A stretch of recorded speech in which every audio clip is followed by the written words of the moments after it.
How's it going, boys? Today I'm going to take you through my full pull training session. So I told you all in yesterday's video that I am temporarily running a push-pull leg split for the first time ever. I've never done this style of training. I've always been into powerlifting, strength training. But after my recent injury, I'm just doing push-pull legs for a little bit, just to kind of get the rhythm going back with training, put on some body weight again, fill back out, and just enjoy my lifting again. I've trained for a long time and I just feel like a change. It's going to be good to do a different style of training.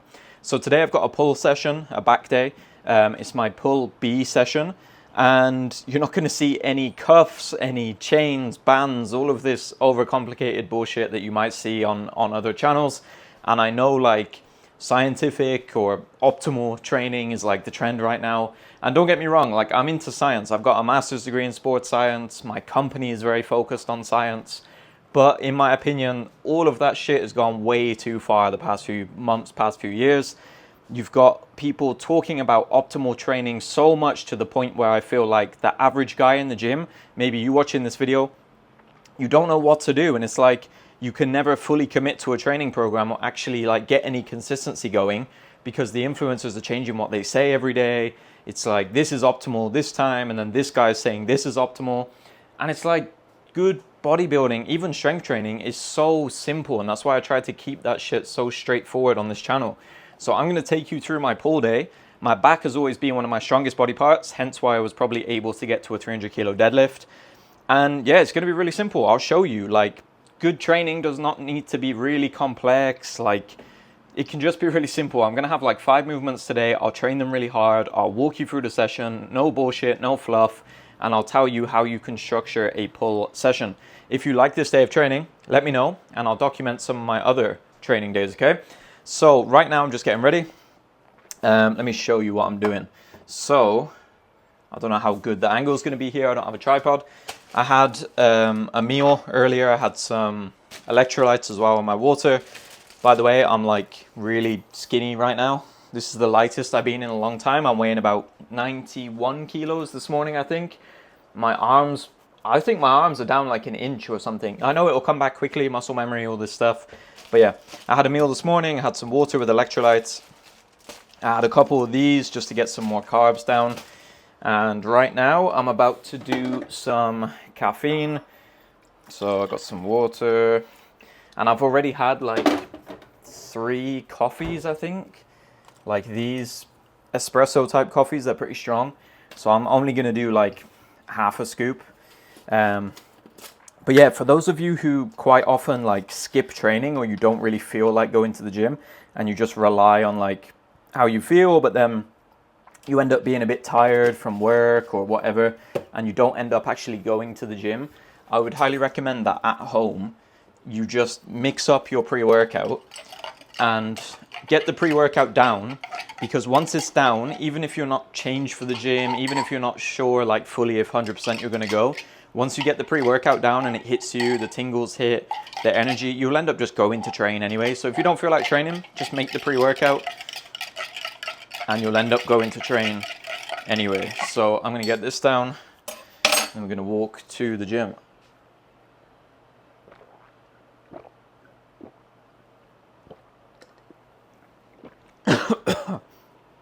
Holy fuck. This is, I'm not sponsored either. ABE sour apple. I just choked on it, it didn't mix. But yeah, this is a pretty good pre-workout. I've been using this for a long time. So yeah, caffeine is down. I'm gonna grab my stuff. One thing I like, since not doing powerlifting training, this is my new gym bag. So before I was carrying like one of those huge Nike bags. I had loads of shit in there, belt, knee sleeves, all these different things. Now I can just grab this, water bottle, go. So I'm enjoying this change of pace for a little bit. So yeah, grab my stuff and then I'll see you at the gym. So yeah, this new gym I've been going to, I'm not a fan of at all. I've been here for a couple of weeks. It's really old, run down.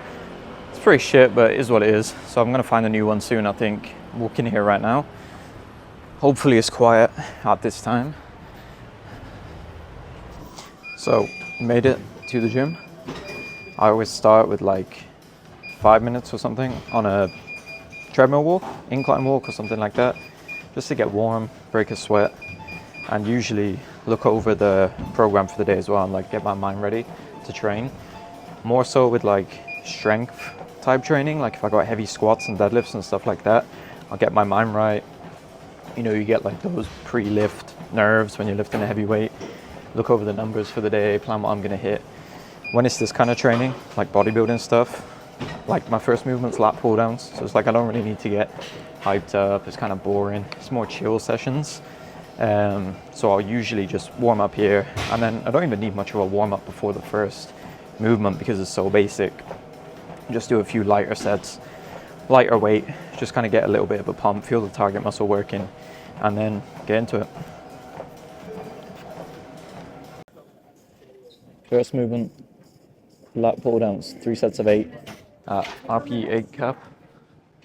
So it starts like lighter, about 2 reps in reserve at the start of the block, and then progress through until like a 9, 10 towards the end on the final week. Shit, that was like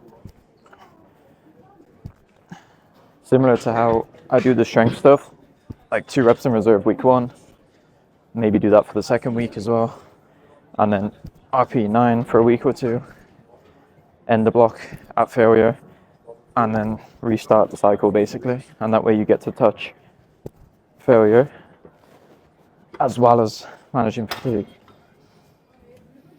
Let's go 52. I don't know what kind of weight to use on these movements yet. So yeah, I'll just started at like 30 kilos for a warm up, and then go 50, 55, just slowly work up until I hit for a set of 8 with about 2 reps in reserve. So when I'm doing this, I'm aiming for my upper chest. I'm thinking about driving my elbows out to the sides. It's still pretty easy. Go 73.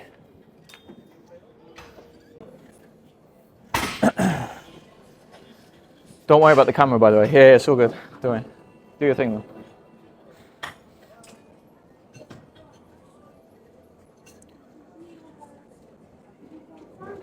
Bodybuilding stuff's got to be the worst stuff to record right in the middle of the gym.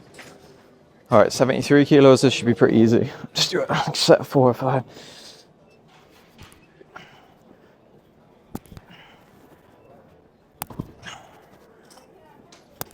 Super easy. Let me move this camera out this guy's way.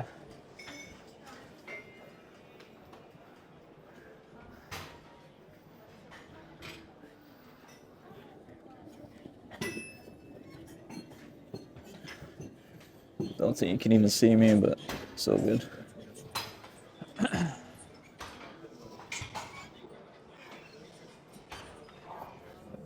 Let's go 86.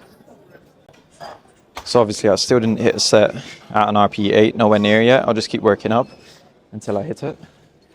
And then I'll basically repeat the same weight if I'm able to. If not, then I'll drop it a little bit. I'm trying to stay at RP 8 cap for all of the sets.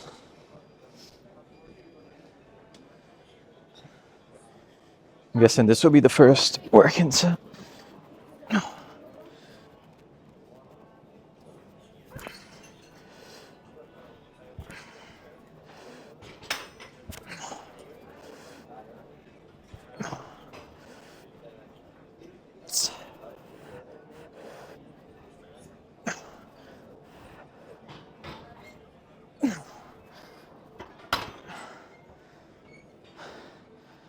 Oh, that's heavier than I thought. I was 86. There's no way I could repeat it, so I'll probably go 79.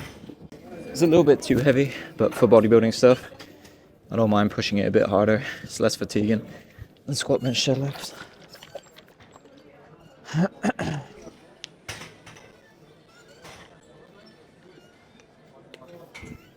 Yeah, so because of the name, most people are treating this like it's like their main lat exercise. But it's not really even a great lat exercise, especially if you're doing it the way I'm doing it, flaring the elbows, driving them out to the sides. It's more like an upper back, rear delt focused exercise. So I usually follow this up with something lat biased that focuses on more shoulder extension. So I've got a narrow grip row after this. So I'll do 2 more sets of this. Last set was more like an RPE 9. So I dropped it down a little bit, and I'll try and repeat this for 2 sets.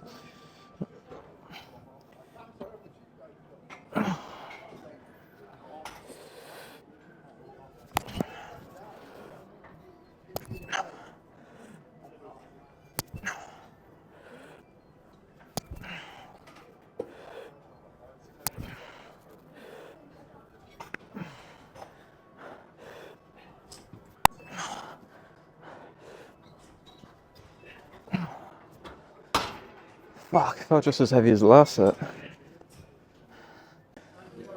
So yeah, if that happens and you like overshoot the RPE target on the first set, like you're aiming for 8 and you hit a 9 or a 10, don't just keep going at the same weight and overshoot it again and again. Just drop the weight, or at least try and maintain it. So yeah, last set of 8. I'm resting like just enough until I feel ready to perform in the next set.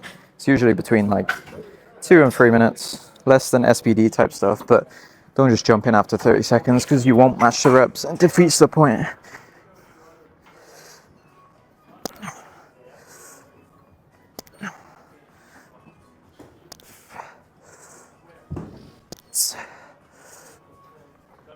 What the fuck, man?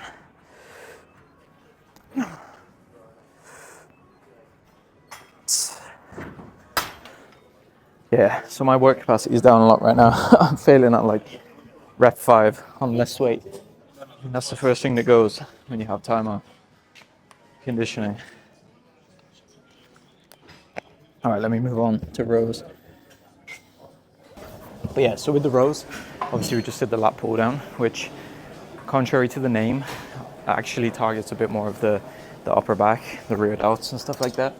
So now I want something a bit more lat biased, like this narrow grip row. I'm going to focus more on shoulder extension. So this movement happening, I'm thinking about keeping my elbows close to my sides, close to my torso, and not relying too much on flexing my elbows. So I'll warm up on a lighter weight again. I get a big stretch and just think about driving my elbows back and down, keeping my elbows close to my torso. So you'll see I'm not doing this with the elbows out here. I'm trying to think about keeping the elbows, like scraping them along my sides.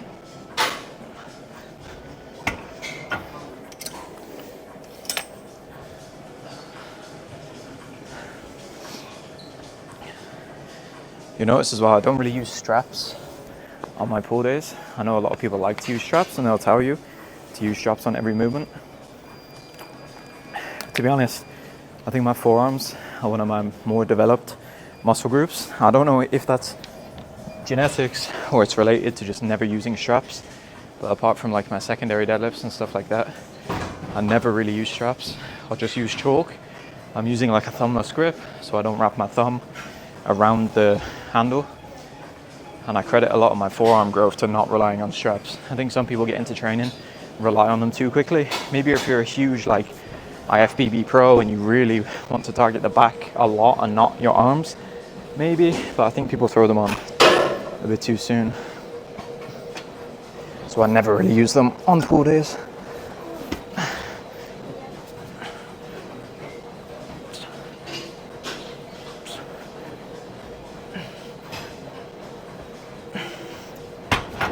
So this movement, 3 sets of 6 at an RPE 8 cap again. So like 2 reps in reserve, and then make it progressively harder over the weeks. So this might be first working set, 73 kilos, set of 6, RPE 8, and then I don't know if it's too light, I'll go up a little bit, but I'll try and match this for 3 sets. I don't really know my strength on these machines. Never really use them. I don't do a whole lot of this stuff. Obviously I do accessories with the powerlifting training, but it's hard to say I know these new machines and everything. So it's just trial and error on the first week, and then I'll just go heavier and heavier over the weeks. So see how this feels.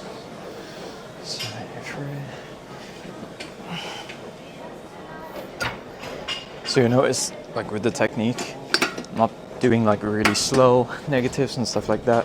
As long as I'm in control of the weight, I'm not letting gravity do the work. I think it's enough control.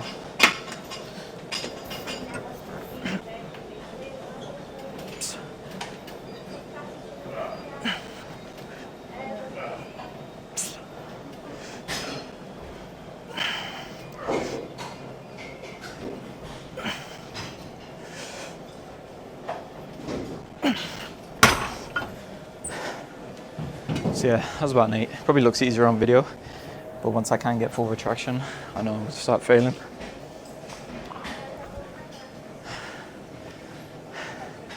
So when I rate the RPE, or I'm rating reps in reserve, I keep into account technique as well. Because if your technique's changing drastically to get the reps, you're turning it into a different exercise.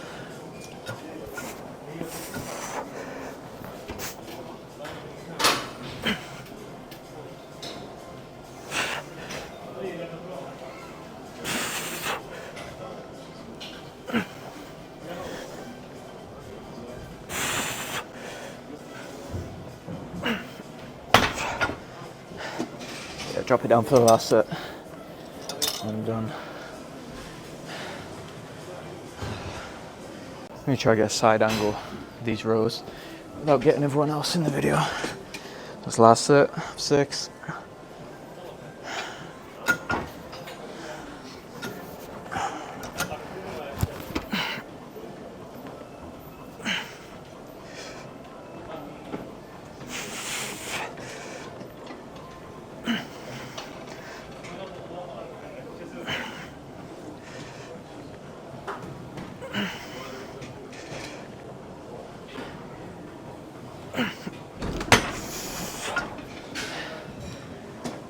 Done. Now some rear delt flies.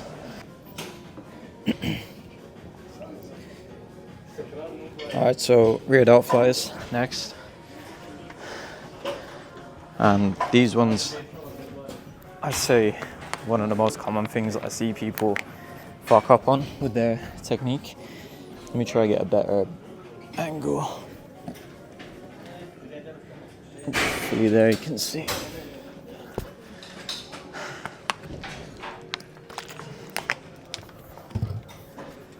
But yeah, most will go way too heavy and do this and end up turning it into some weird like hybrid row fly type thing. But instead, I put my hands here on the outside of the handle and don't even grip the actual handle. So I'm not turning it into a row. Slouch my shoulders forwards, protract my shoulders, keep my elbows really high. I'm thinking about pinching my rear delts. Keep the shoulders forward and slouch to take the upper back out of it.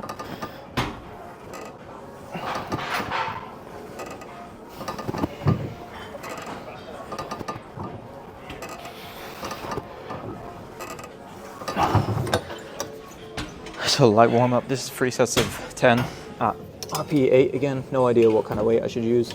Start here, 59.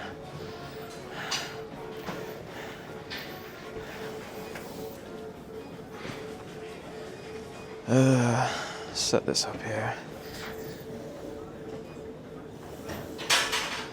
It's awkward in a commercial gym to get a good angle. But yeah, don't go too heavy on them and turn it into a row or like a shrug. Go light enough to where you can actually keep the arms straight, keep your shoulders protracted. Because the rear delts aren't that big of a muscle when I'm trying to do a row here and train the whole upper back.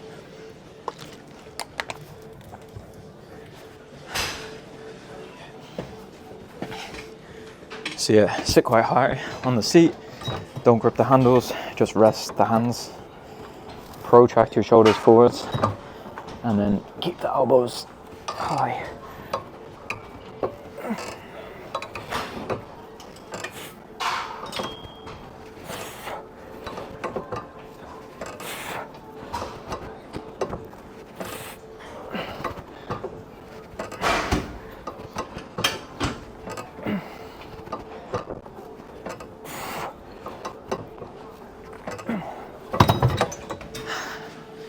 Probably a bit easier than 8. I've got a little bit heavier for the first working set. And a good sign that you're actually hitting your rear delts. You feel like a pinching sensation back here, the back of your shoulder, rather than feeling like your whole upper back and lats getting pumped. I never really trained rear delts directly for a few years. I just did rows, lat pull downs. So now I'm just doing like 2 sets on this day. On my other session, I think I've got face pulls or something like that. But yeah, hopefully you see so far how simple it can be. I've got a vertical movement like a pull down, horizontal movement like a row. They both complement each other because one is a bit more upper back focused, one's a bit more lat focused. Then rear delts. Then I've got a trap isolation because that's a weak point that I want to bring up. Bicep movement. That's about it. As simple as it needs to be.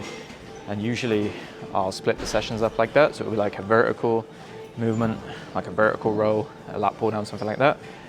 Horizontal. So like on this day, because I got wide grip pull down, narrow grip row, other session will be close grip pull down and wide grip row. And then yeah, some rear delts, traps, biceps twice a week. That's about it. So let's do 2 working sets on this of 10.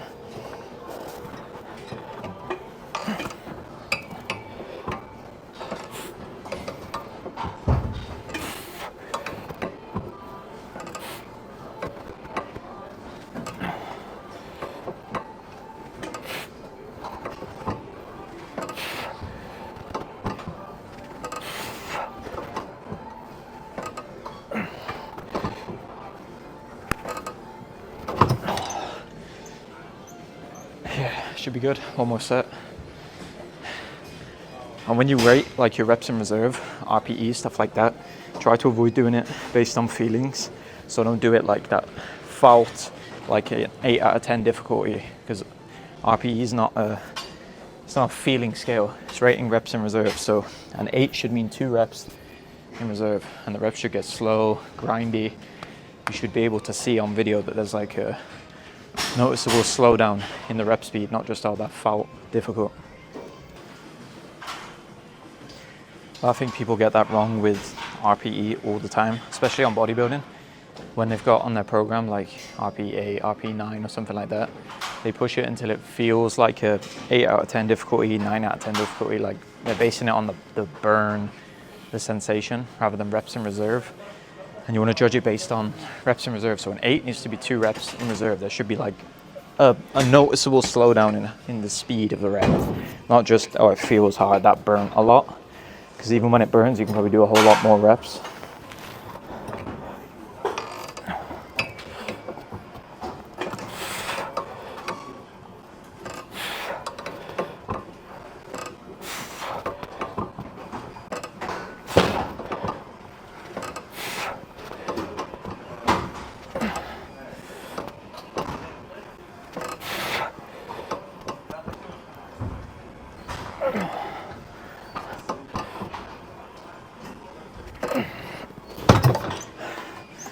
Done. Now, traps. So this is one of my 2 trap movements for the week, a weak point that I'm trying to bring up. This session, I have this kind of shrug, upright row hybrid with the cables. I like it with the single arm because you can pull up and inwards as well. It's just a little bit hard to load them heavy. And then on the other training day, I'll just do a Smith machine shrug that I can load heavier, slightly lower reps. This one here is 3 sets of 10 at an 8 cap.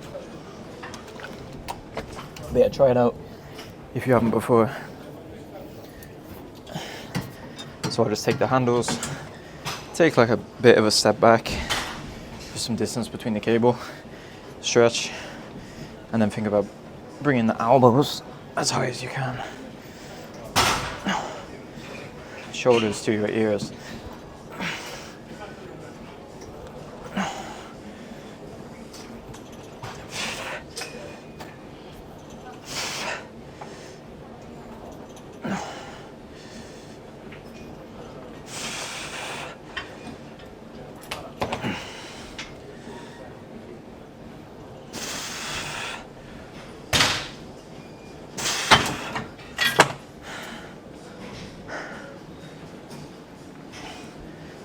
just try to avoid turning it into like a bicep curl on the way up.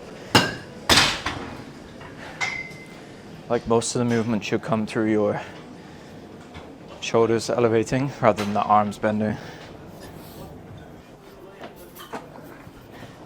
Alright, so incline curls now. I have 2 bicep movements per week. One is this one, incline, the shoulders in a more extended position. And then the other session is a preacher curl with my shoulder in a more flexed position. I've only ever really done like 2 per week. I don't do a ton of volume or a ton of workload for biceps. I don't think you really need to. I think just don't overcomplicate it. Just pick a couple bicep movements you like. Just get really strong at them. So this is a 3x8 at 9, and then I'll push it up to failure towards the end of the block. So keep the shoulders and the elbows pinned back in extension.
Alright, session done.